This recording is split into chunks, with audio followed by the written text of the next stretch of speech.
adanya penyesuaian dana transfer, apa kira-kira strategi Pemkot Bandung ke depannya untuk menggali sumber pendapatan asli daerah baru? Apa ada sektor potensial yang sedang digarap nih ya, misalnya pariwisata, ekonomi kreatif, digitalisasi pajak daerah, bisa disampaikan Kang ke pemirsa CNBC.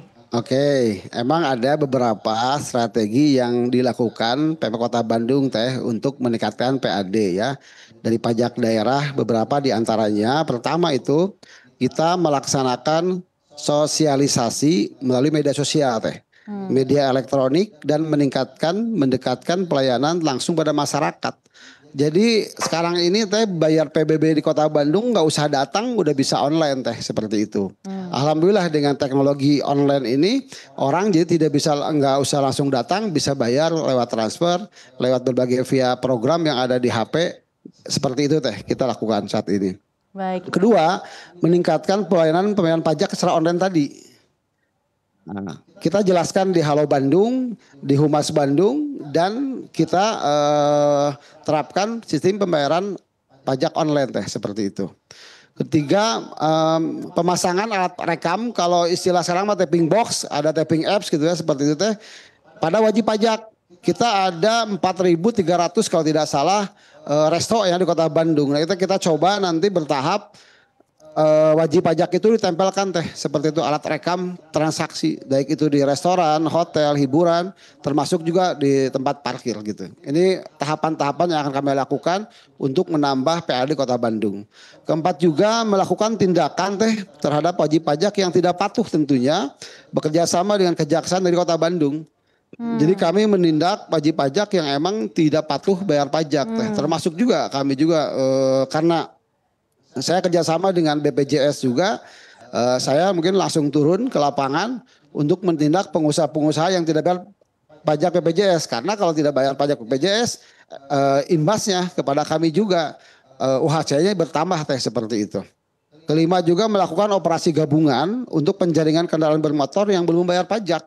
Nah sekarang ini mulai rutin nih Dinas Perhubungan melakukan razia kendaraan bermotor. Ya alhamdulillah dari razia ini ada peningkatan penambahan bayar pajak. Seperti itu Baik, sudah cukup jelas Kang, dan diharapkan inovasi-inovasi yang ada dari PAD bisa berjalan dengan juga lancar. Ini kita juga mencari rumah-rumah kos-kosan sekarang ini. Coba dicari juga yang disokan harian ya. Termasuk apartemen-apartemen sekalian saya merazia apartemen yang dipakai tempat maksiat, kami juga sekalian mengecek juga apartemen yang disewakan, ada kan disewakan harian, disewakan bulanan, sewakan tahunan juga, itu kita akan ini pajak juga seperti itu. Baik. Dan juga untuk wajib pajak di air juga sama kita terapkan saat ini.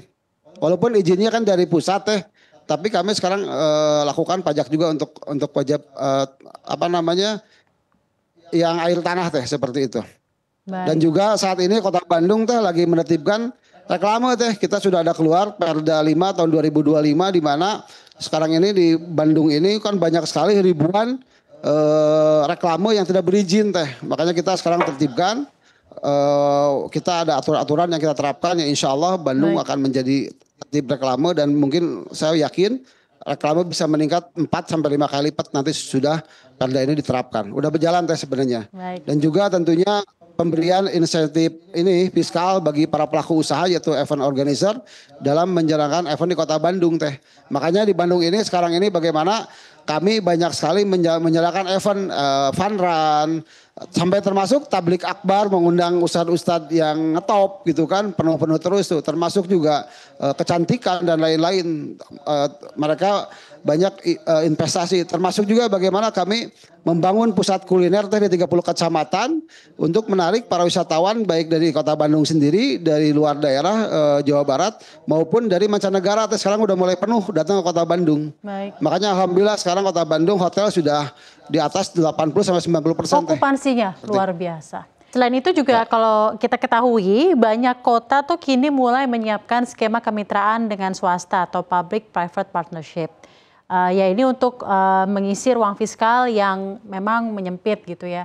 Apakah Bandung juga ke arah itu, dan kalau iya kerjasama dengan pihak swasta ini di sektor apa saja, Kang Erwin?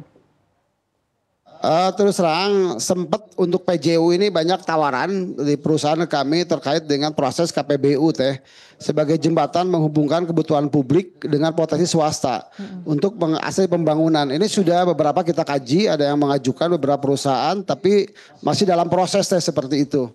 Dan kemitraan dengan swasta ini adalah satu opsi untuk mengisi ruang fiskal yang emang saat ini lagi menyempit dengan catatan kepentingan publik tetap harus dilindungi teh seperti itu. Okay. Hal ini tidak terlepas karena masyarakat Kota Bandung ini membutuhkan layanan publik dan infrastruktur yang berkualitas, mulai dari transportasi, penerangan jalan, pengolahan sampah. Nah, ini kita baru satu nih yang masuk itu adalah terkait PJU. Mereka sudah mengajukan KBPU dari lagi menganalisa gitu seperti itu teh.